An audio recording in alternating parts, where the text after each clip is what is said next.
Yeah, thank you. If you can go to the next slide, please.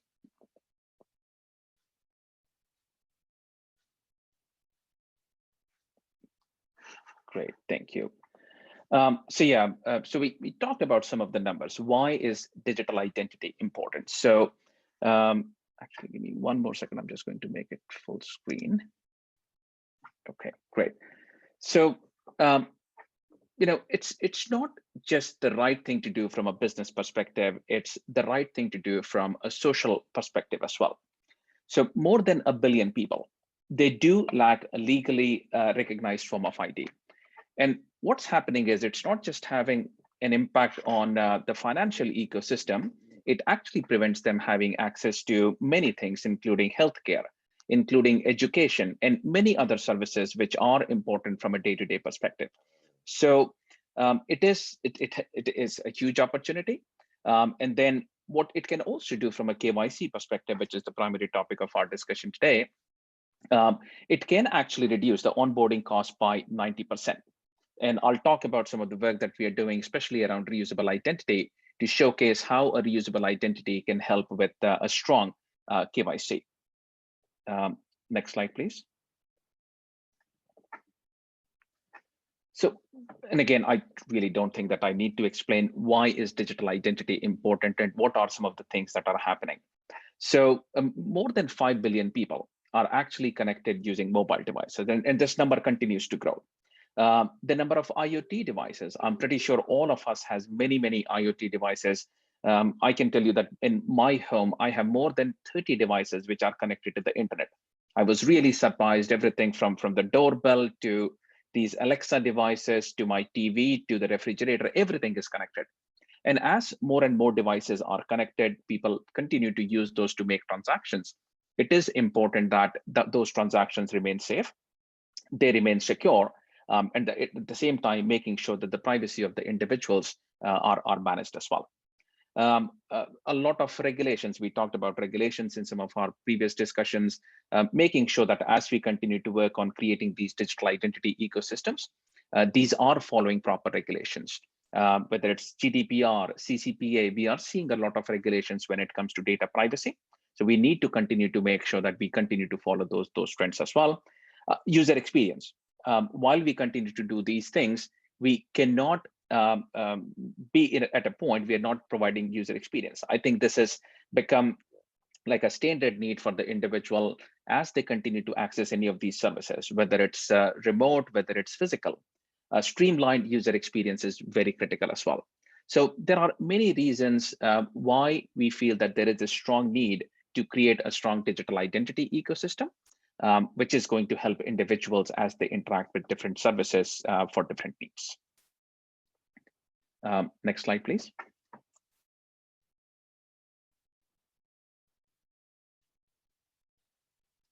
Next slide.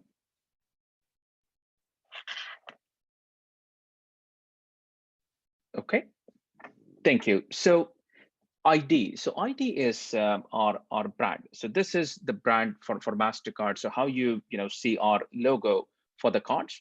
For digital identity, our brand is ID. And again, payment is one of the aspects, but digital identity is much broader than payment transactions. So that's why we're not using our MasterCard logos. ID is the brand for digital identity enablement or digital identity ecosystem. So what does ID provides? It reduces friction. So user experience, I just talked about that. It's very critical as user interacts with different services, whether it's access to education, access to healthcare.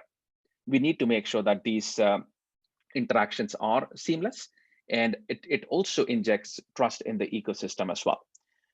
It does provide new opportunities. Various use cases can be enabled as a part of digital identity-based interaction. It helps user complete everyday tasks. So anything that you can think of, I'm buying something online, or I'm signing up for a new account, or I'm opening up a new frequent flyer account. So anything that requires identity verification or trust, all those use cases are possible by digital identity. And then it helps users very quickly verify. I'm pretty sure we all have gone through the use cases where you are doing some interaction in a remote environment where we have to prove who we are. Just providing user ID, password, or logging via Facebook or logging via Google, it's not really identity verification. Anybody can create those accounts and then log in. That's not really a strong identity verification. So anything that requires the user to do identity proofing or identity verification, digital identity or ID can be utilized for that. And then lastly, what's very critical is that it gives control to the user. User controls the data, all the data is stored on user's device, and no data is shared without user's consent. So some of these are some of our core principles of digital identity. And while we want to make sure that it provides a very safe, secure, and streamlined experience, it does follow our principles of data privacy, data security, and consent. Next slide, please. Okay, so this is very critical. So when we set out to design our model, we recognize that there's no way that MasterCard alone can create an ecosystem like this. It is very important for us to bring the right partners into the ecosystem, because if we have to create a globally reusable digital identity, we are going to require partners who are strong in different aspects of identity. So, if user needs or creating an ecosystem where trust is very critical, it's very important for us to make sure that every piece of identity data is verified by the trusted sources. So when a user shares their data with the relying party, so I want to prove to somebody I'm above age of over 21, that the relying party needs to trust that data. And for them to be able to trust the data, we need to make sure that that identity data has been verified against the trusted sources. So that's where this whole concept of identity verification providers, the bottom right, that comes into picture. So these can be organizations like your government entities to verify your driver's license or to verify your passport. Or if there is a use case for your employment verification, then the employers play a critical role. Or if it's income verification or your health verification, then your hospitals or healthcare providers will play those roles. So it's important for us to bring this network of identity verification providers to be able to strongly verify identity of the individuals and establish trust in the ecosystem. For the user to be able to manage this identity data, they need certain tools. They need certain interfaces to be able to share the data. And that's where the trust providers comes in. So these are essentially the entities that enables user to create their digital identity. But these entities must have already have some trust established with the users. So in most of the markets, we are looking at partners like banks. Users trust them with their money. They interact with them pretty often. Most of us have mobile banking applications on the phone. So in most of the markets, we are expecting banks to play the role. Your mobile OEMs can play the role. In certain markets, governments can play this role as well. But trust providers are the one that enables user to create their digital identity and manage their digital identity. And then the most important one are the relying parties. So these are the ones who wants to verify a user identity. So this can be an Uber who wants to verify an individual when they're signing up to become a driver, or Airbnb who wants to verify a user when they're signing up to become a guest or a host, or a retailer who wants to verify that I'm above age of 21 when I'm buying a bottle of wine. So this is the ecosystem that we want to create. But the most important part is there's no way this is something that MasterCard can do alone. We need partners to be able to create a strong ecosystem. But on top of this, to create this ecosystem, you can create these technology rails. But what's one of the most important thing is governance. Without governance, if there's no trust, if there's no entity who can play a role of creating this market, somebody who needs to define the economics, somebody who needs to define the rules, the liability, the surface level agreement. So that is very critical, because otherwise it becomes a technology implementation and it's not going to scale. So that's the role that MasterCard wants to play, or the MasterCard is playing. And given our experience in the payment ecosystem, we feel that we have a lot of experience, a lot of strong capability to be able to drive an ecosystem like this. Next slide, please. So now let's talk about KYC. So customer onboarding around the globe, it's in the midst of a huge shift. as consumers and institutions, they move towards digital flows. And we talked at length about in the previous discussions, all the keynotes, they talked about this as well.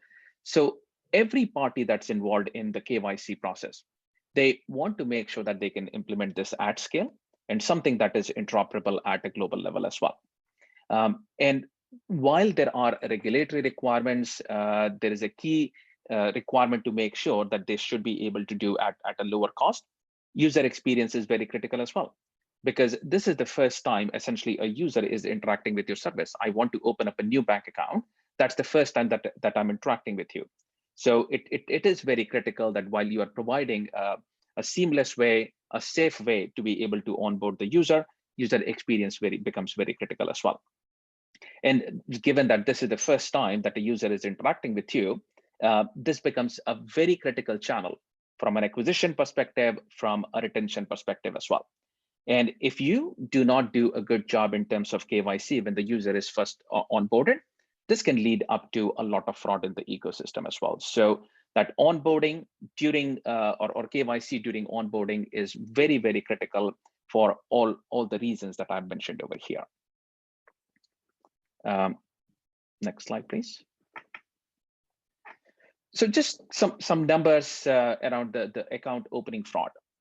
And again, I'm sure we've seen this many times. And this is not just impacting banks. This is impacting every kind of industry, whether it's car loans, whether it's your mortgage, whether it's new bank account opening. They all have seen huge account opening fraud, and it's impacting all kind of industries. And we all know everything that happened with the credit bureaus, the data that got stolen, and this number is only getting compounded. So some of these numbers, they're very, very staggering numbers. So 3.4 billion. So for US, and this is just US actually. So for US lenders to not being able to properly identify the users, they had a loss of $3.4 billion. Just imagine if we can reduce or fully eliminate this, how much of an impact this can actually have. The second one, which is around new account opening. This is, we're not saying this is for every bank. This is for a bank. What we've noticed is that one bank, 70% of all new users or new accounts that they were opening, they were all fake accounts. Imagine 70% of your user base is just fake account. And this has a huge impact into the downstream system as well, not just for you, but where the market is going with open banking. Somebody who's relying on those open banking capabilities, that has an impact as well. So account opening KYC is very, very critical, not just for your own ecosystem, but for the broader financial ecosystem as well. Next slide, please. Okay, so this just talks about some of the things that we can do or we should do when a user is creating their account. So to verify an individual, and we cannot just rely on some static data. There are many things that can be done to be able to make sure that the individual is who they say they are. So some of the examples that we've seen over here, and this is the work that we are doing from a digital identity perspective, is creating this ecosystem of identity verification providers to be able to strongly identify the individual and create that strong reusable identity. So everything from phone intelligence, I think in US adults, more than 97% of US adults, they do have a phone. So taking advantage of the phone intelligence to be able to verify the user, this is becoming very, very mainstream. How the user is behaving with their phones. So behavioral biometrics. So MasterCard acquired a company called New Data a few years back, and they play a critical role in this. There are various other companies as well, but focusing on behavioral biometric data, making sure that the device that the user is interacting with is not flagged as in some kind of watch list. Identity document. Most of the people, they have driver's license or passport. Binding the user or the user face with those identity documents is critical. And then everything else that the user does.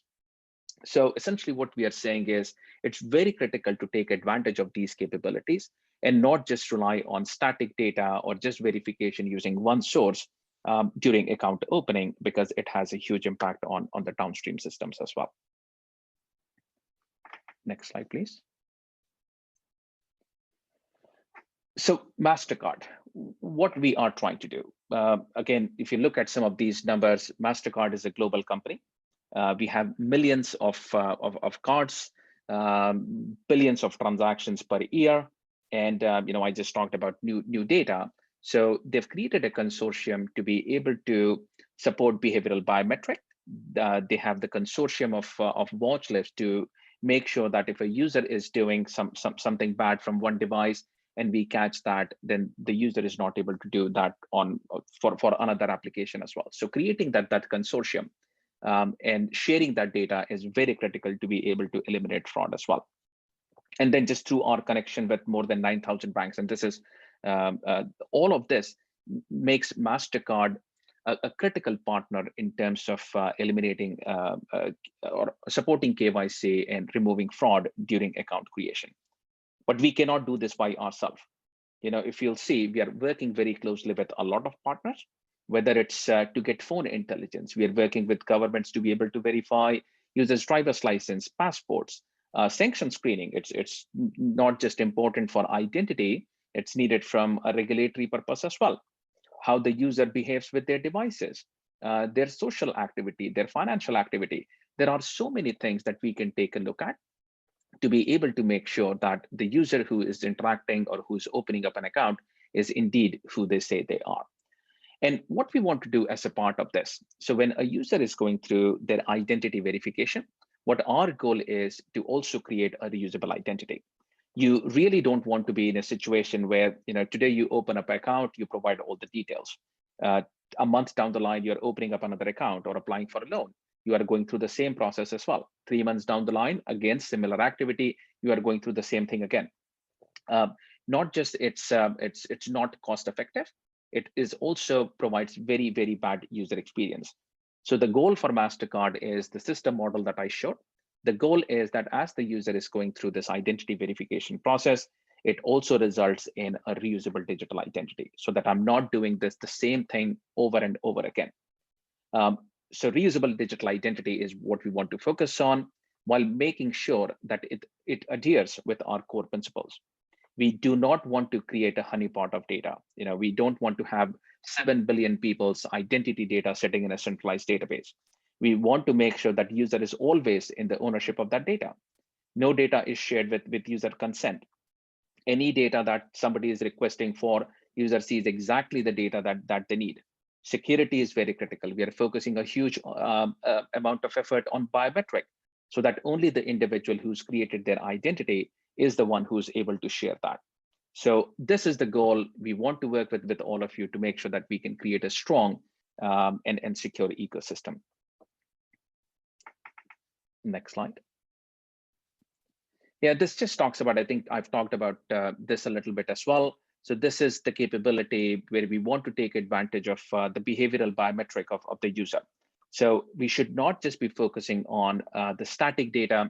We should take a look at and see how the user is behaving. We should be able to make sure that it's not a bot who's interacting with your services. We need to make sure that this device has not been on the watch list. So taking advantage of the work that we can provide through our new detect capabilities or new data is very critical as a part of new account opening. Next slide.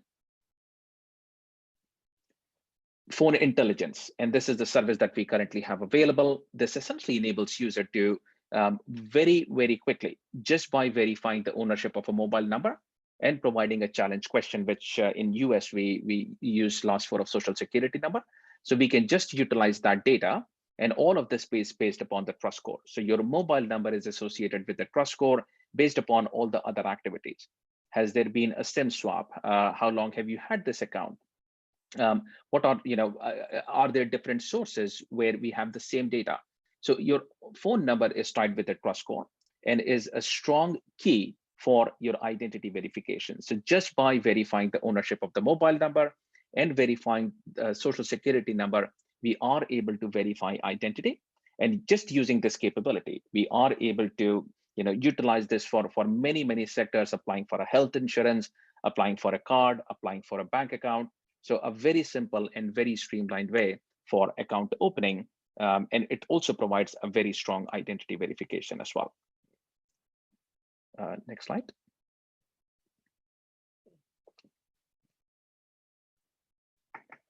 Doc verification. I think this is very common. I've not seen this in US market very often, but very common outside US. So a lot of people, they do have driver's license, they do have passport. So in case of a risky transaction, so the use cases that I just talked about, we can always ask the user to step up. We can remotely verify a user's document. You know, the cameras and these smartphones are very, very capable to be able to distinguish between a fake document versus a real document. Was the document spoofed? Was the document tampered? We utilize liveness check to make sure it's a real individual who is interacting with your service. We make sure that we can bind the photo, so user selfie, with the photo from the photo ID. So, and again, very simple, very streamlined process. Takes, I would say, less than 30 seconds to be able to strongly verify a user, and then at the same time, bind the user with the device as well. So again, not needed in every use case, but as a step up, we can always utilize document authentication for some high assurance identity transactions. Next slide. This is open banking. Again, if I have already authenticated or I've already created a bank account, I've gone through the KYC process, there's no reason why I cannot utilize open banking to be able to prove my identity as well. So these are just more and more signals. And again, I'm just showing some examples. You really don't have to go through all these steps to be able to strongly verify identity of the individuals. All of these are options. You can only rely on for intelligence. You can only rely on doc verification, or you can use open banking as well. This is something which is becoming very common. Europe market, Australia, they just launched this. A lot of activity happening in Asia, in Latin America market. So a consumer permissioned open banking verification. This can provide strong signals for identity assurance and can be utilized for various things where we have to prove our identity.